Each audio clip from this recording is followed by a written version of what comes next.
We've seen a lot of people come into esports and spend a whole lot of money and then disappear within a year. We didn't want to be that story. Excel from rags to riches, go 3-0 on the week. We wanted to grow a legacy, and the thing that kind of kept us going was just the constant joy we were getting from the fans and the community. The route to success is never linear. It doesn't matter if you turn right or left, as long as when you turn, you keep moving. There's a great saying by Mike Tyson, which is, everyone's got a plan until I punch them in the face. Ready? Yeah. Take one. Camera speed, Kieran speed, HSBC, UK, take 2. My name is Kieran Holmes-Darby and I am the co-founder of Excel. Excel has always been a passion project, so naturally has meant quite a lot to me and my brother. We've been a part of the gaming community for as long as I remember, whether it's from after school or now after work. That's always been my cathartic way to just decompress. I'm just naturally a very competitive person. Everything I've sort of turned my head to, I've always wanted to be the best at. Never, by the way, was the best when it came to esports, but certainly loved competing in it, and that's kind of how we discovered it and fell in love with it. My brother came up to visit me when I was at university, and we were sat in a lovely British pub having a conversation about that, about the esports world, about how much we loved it, how could we be involved, and that was when the idea of actually starting a team was born, and looking at me and Joel and being like, hey, we probably could do quite a good job when it comes to managing people. But it did start with an idea and a plan. We actually built sort of day one a one-page business plan, but that was enough to go and get a few people excited about the journey. I went and got a grant from my university to kind of help Excel get off the ground, and that's the sort of thing that sort of started the ball rolling. And I suppose, given it was a passion project, I think we cared about it a whole lot, and I think we were very mindful not to grow beyond our means. We've seen a lot of people come into esports and spend a whole lot of money and then disappear within a year. We didn't want to be that story. We wanted to grow a legacy and grow a brand. So it was sort of slow, incremental growth. I think we went to our first LAN tournament in early 2015. And that was when we started to really start to build a name for ourselves in the UK as, the organisation that did things properly, did right by their players, cared about the community, all of those things that I think people want to see from a new organisation. And by mid-2015, we had our first professional Call of Duty team. And that was really, I suppose, what kickstarted it to, tell us that we did know what we were doing and we could potentially be successful at doing this. We were one of 8 European organisations in this professional Call of Duty league, and I think that gave us a lot of confidence to go out, start to generate some revenue through sponsorships, etc., and really start to build a genuine, what I would say is proof of concept business that was very scalable and could grow.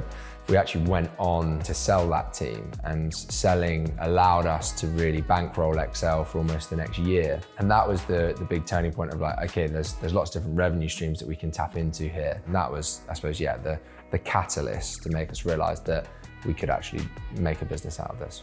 Joel and I have always been smart with money. I think we grew up in a household with my dad, who was an entrepreneur. So a lot of that entrepreneurial spirit and how to make something out of not very much came from him, I suppose. So although we were gaining some level of investment, we were never interested in spending in the wrong areas or overspending or spending above our means. It was all very sustainable, gradual growth is what we were after. Obviously, you hope that there's a sort of hockey stick moment that the investment sort of returns, but you've got to be a little bit right place, right time. That was when we got our first angel investor on board, a guy called David Harris, who'd done loads in the Australian esports space, came to the UK, started asking around, being like, hey, I want to do some stuff in UK esports. And they, a lot of people thankfully said, go speak to the brothers. And he came to speak to me and Joel, and the rest is history.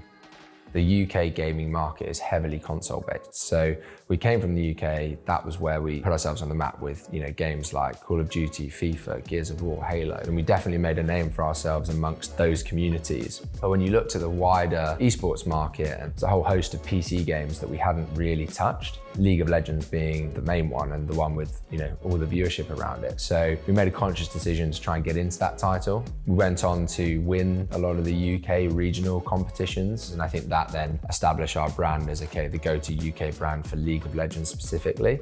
And that was then obviously when we set our sights on sort of going more international and global with with Excel. It was public knowledge that Riot Games were creating a few different leagues, one in Korea, one in China, one in the US and one in Europe, and we felt like there was no better opportunity to just explode onto the international scene than to get into this league.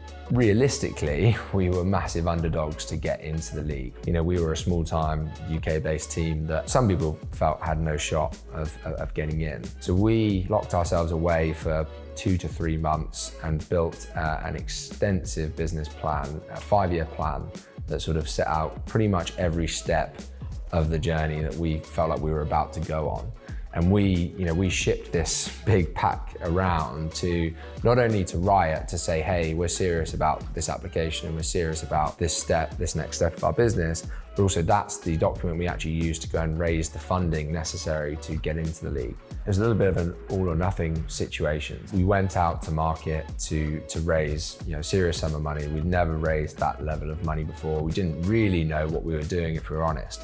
What we did know is we had an amazing 5-year plan for an organization that we cared a whole lot about. And I think that came across in a lot of our pitches to investors. Ultimately, everything was riding on that yes or that no. Thankfully, it was a yes.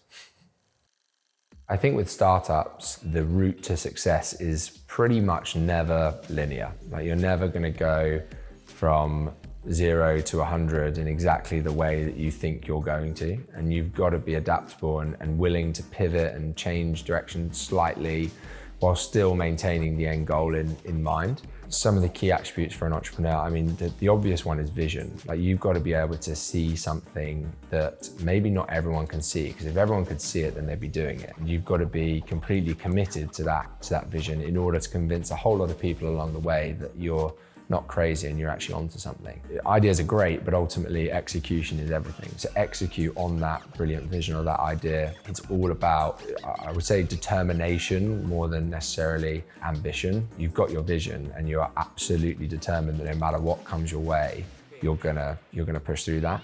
There's a great saying by Mike Tyson, which is, everyone's got a plan until I punch them in the face. That I massively think resonates with everyone who's run a startup, because you're going to get punched in the face a few times. I think the biggest challenges with Excel were financial. It was funding, it was revenue generation, it was to build the right relationships for your business to thrive. You expect when you think you've got a good concept that these things might flow a little bit easier, but it's hard work, really, really tough.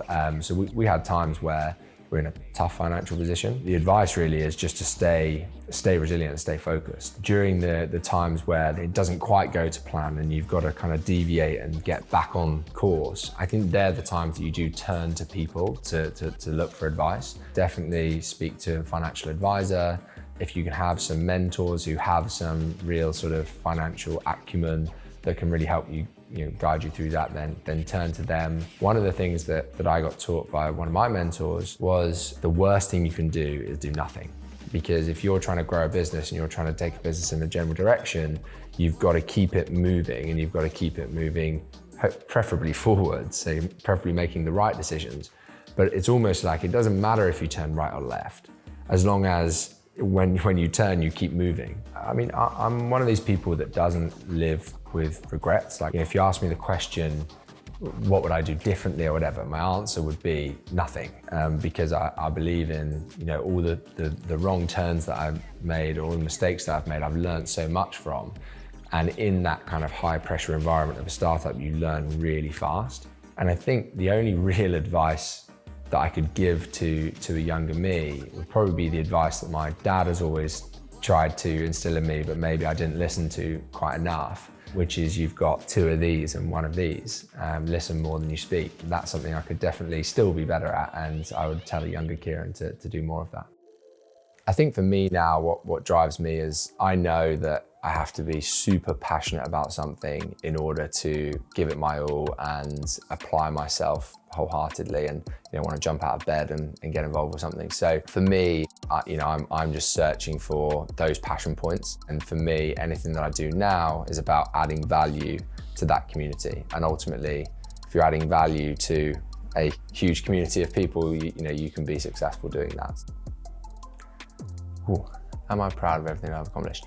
Yes, I'm very proud of the journey that I went on with Excel. I'm very proud of where Excel is today, and the fact that I can say, you know, I founded that. That still feels like my baby. But you know, I have that. I suppose I have a mindset where never satisfied to some extent, and you know, there's always more that I wish I could do and more that, you know, I will do. So proud, yes. Satisfied, no, is what I would say.